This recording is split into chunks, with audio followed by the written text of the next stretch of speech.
सर्वप्रथम मी आपल्या राज्याचे जे एक म्हणजे धाडसी नेतृत्व होतं, आपल्या राज्याचे उपमुख्यमंत्री अजितदादा पवार, पहिल्यांदा मी त्यांना आमच्या सर्वांच्या वतीनं भारतीय जनता पार्टी असेल किंवा राष्ट्रवादी काँग्रेस असेल किंवा पूर्ण सांगली मिरज कुपवाड शहर महानगरपालिकेच्या वतीनं मी पहिला त्यांना श्रद्धांजली वाहतो.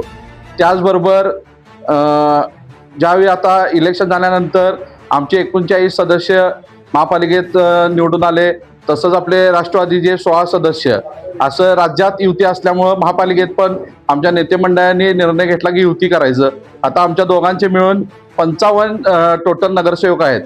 55 नगरसेवक असल्याने आमचा महापौर उपमहापौर हे म्हणजे भरघोस मताने विजय होणार आहे, ह्याच्यात काय कुठलीच शंका नाही आहे. तसंच मला जे आता गटनेते जबाबदारी दिली, आमचे राज्याचे मंत्री व आपल्या जिल्ह्याचे पालकमंत्री चंद्रकांत दादा पाटील असतील किंवा आमचे सांगलीचे व मिरजेचे दोन्ही आमदार असतील किंवा पूर्व आमचे इनामदार साहेब असतील, देशपांडे साहेब असतील, आमचे जयश्री पाटील वहिनी असतील, सर्व जे आमचे कोर कमिटीचे दिनकर तात्या असतील, हे सर्वांनी जे एकमताने मला गटनेता करायचा जो निर्णय घेतला त्याबद्दल मी त्यांचंही सर्वांचा आभार मानतो.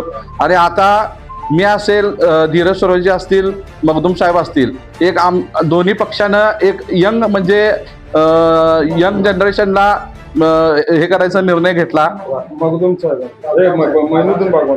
बागवान साहेब असतील त्यांचे आभार आणि जगदाळे साहेब असतील त्यांचे आभार व्यक्त करतो.